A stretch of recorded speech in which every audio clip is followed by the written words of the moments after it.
देखिए, cylindrical vessel of diameter 21 millimeter, height 28 centimeter, is completely filled with water up to the brim. ठीक है. When few solid cylindrical shaped tablets of radius itna and thickness itna are dropped into it, three-fifths of the water flows out.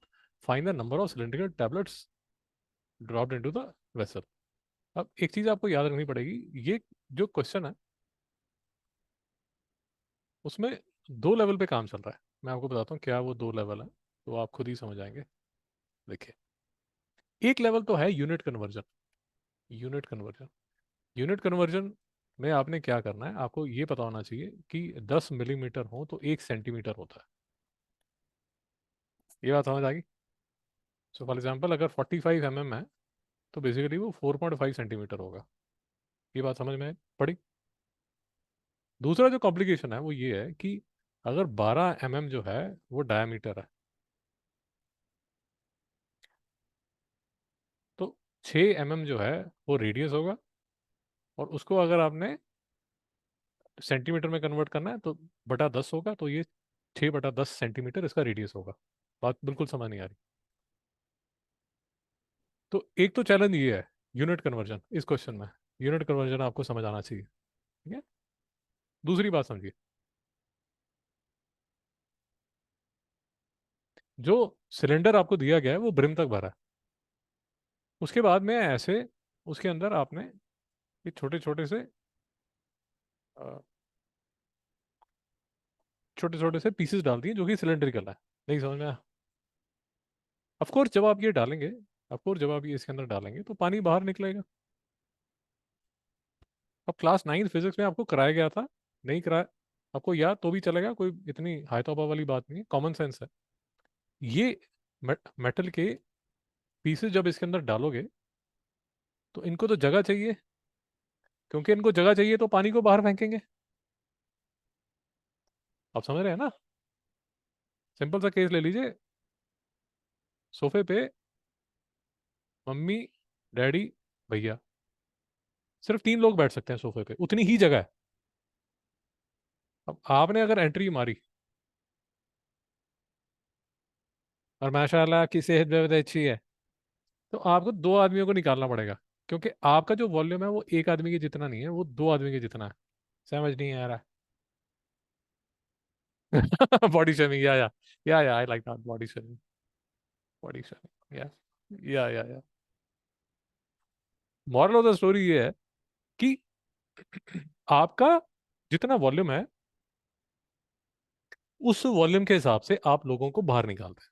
नहीं समझ में आया. पक्का. So for example, अगर आप ऐसे बिल्कुल ही लेट अस अज्यूम सुकुड़ू से होते तो आप यहाँ बीच में थोड़ा एडजस्ट हो पाते, है ना. नहीं समझ में आ रहा. तो मैं आपको ये कहने की कोशिश कर रहा हूँ कि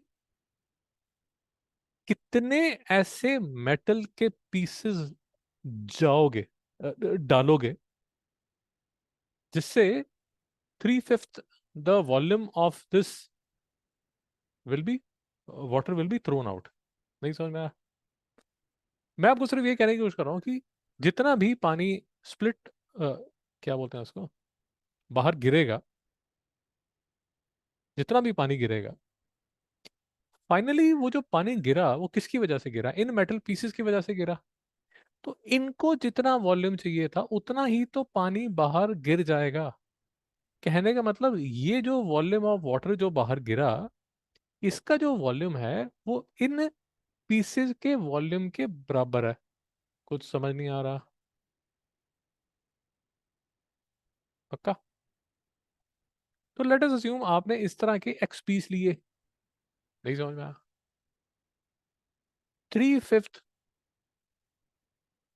the volume of cylinder is equal to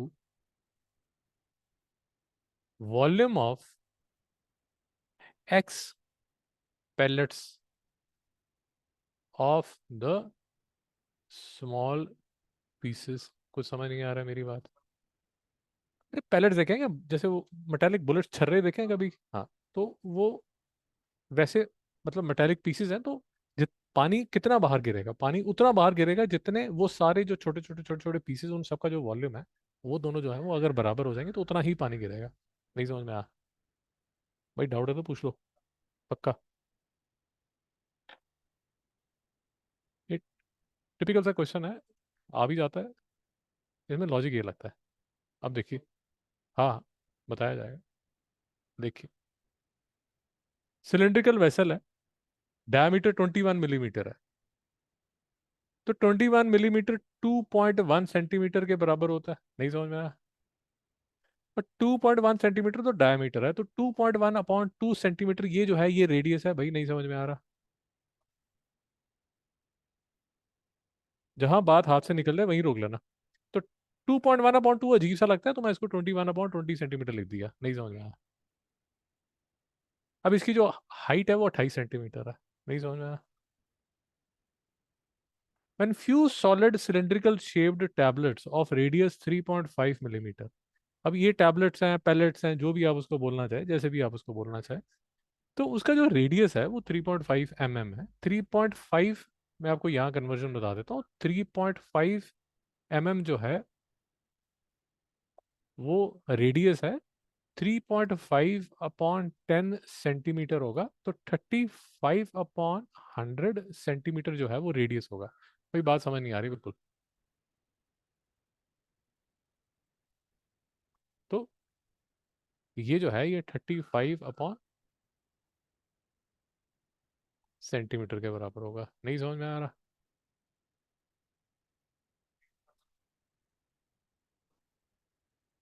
doubt है? अब ये थिकनेस जो है वो 14 है।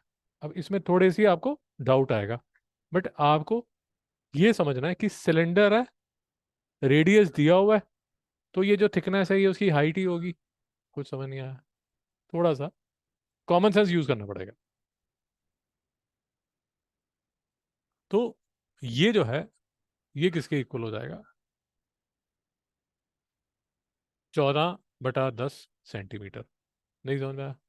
अब मैं ये सारी चीजें सेंटीमीटर में कन्वर्ट कर रहा हूँ, जबकि आप समझदारी दिखा सकते हैं। आप बोल सकते हैं कि अंकल जी एक बात बताओ। हाँ, एक बात बताओ, जब सब कुछ मिलीमीटर में है तो आप सेंटीमीटर में क्यों लाना चाहते हो? फिर जो एक आदमी सेंटीमीटर में, उसको भी मिलीमीटर में ले जाओ। नहीं समझ में आया?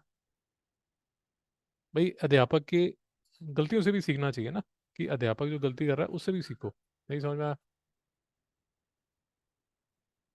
ज्ञान तो सीख ही लोगे, गलतियां भी सीखो। तो आप सबको, अगर आपके सामने आपको दिख रहा है कि हर चीज जो है वो देखिए मिलीमीटर में चल रही है, मिलीमीटर में चल रही है, मिलीमीटर में चल रही है, सिर्फ ये 1 सेंटीमीटर में है, तो भाई इसको मिलीमीटर में कर लो ना। क्यों जान दे रहे हो? नहीं समझ में आया? शांति। Okay. अब एक बार फिर से इसको लिख लेता हूँ। इसका जो रेडियस है वो 21/2 है। इसकी जो हाइट है वो 280 है। इसका जो 3.5 है, और इसकी जो थिकनेस है, हाँ शाबाश, इसकी जो हाइट है वो 14 है। नहीं समझ में आया? शांति। Are dropped into it 3/5 of the water flow down. अब यही मैं आपको यहाँ लॉजिक समझा रहा था कि 3/5 ऑफ क्या? पाई R² H। ये क्या है? ये वॉल्यूम ऑफ कंटेनर है। भाई नहीं समझ आया? इसका 3/5 पानी बाहर गिरा है। वो जो बाहर गिरेगा, वो जो पानी यहाँ गिरा, इसका वॉल्यूम किसके इक्वल होगा? N पैलेट्स, शाबाश, इनटू पाई R² इनटू H। नहीं समझ में आया? तो क्लेश वेदना। ओके। अब इसको आपने काटना है, थोड़ा शांतिपूर्वक काटिए, जानवर की तरह मत काटिए। हाँ शाबाश, पाई और पाई को निकाल दीजिए। ठीक है। तो 3/5 इंटू 441/4 इंटू 280/14 इंटू, ये मैं आपको दिखा देता हूँ, 35/10 कैसा नजर आता है। 5 7 द 2 द, तो ये 4/49 होगा। भाई नहीं समझ आ रहा बिल्कुल। हाँ, ये 3/5, ये 21/2 का होल स्क्वायर, और ये 280, ये सारा तो यहाँ पर लिखा हुआ है। ये जो 14 है ये इसके पैर में चला गया डिनोमिनेटर।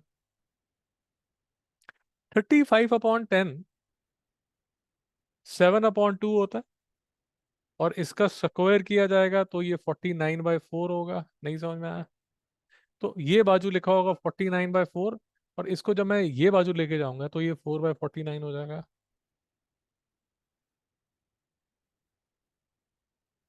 वही मैं आपको बता रहा हूँ ना। 3.5 स्क्वायर किसके इक्वल होता है? 35/10 का स्क्वायर। तो ये किसके इक्वल होगा? 7/2 का स्क्वायर। ये किसके इक्वल होगा? 49/4।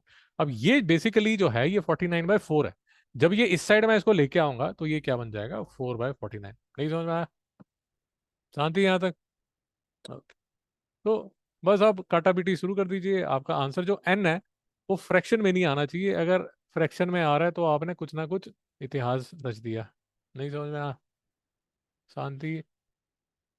तो ये 7/2 दा है, ये 7/4 दा 0 होगा, ये 5/2 दा 10, और ये 10, और 49 9 दा होना चाहिए आई थिंक। 9 9 दा 81, 9 दा, हाँ ये 49 9 दा है विनीत बाबू। तो आपका आंसर क्या आ गया? 3 × 9 × 4 is equal to 27 × 4, 108। Most probably ठीक है। मोस्ट प्रॉब्ली ठीक है। तो इसका आंसर कितना हो जाएगा? कितने पैलेट्स आपने लिए हैं, कितनी टैबलेट्स आपने ली? 108 टैबलेट्स ली। नहीं समझा? फिर से अच्छा क्वेश्चन है, फिर से दोबारा करना चाहिए। मैं ट्राई करूंगा आज रात तक अब इसको अपलोड कर दूं। अच्छा क्वेश्चन है।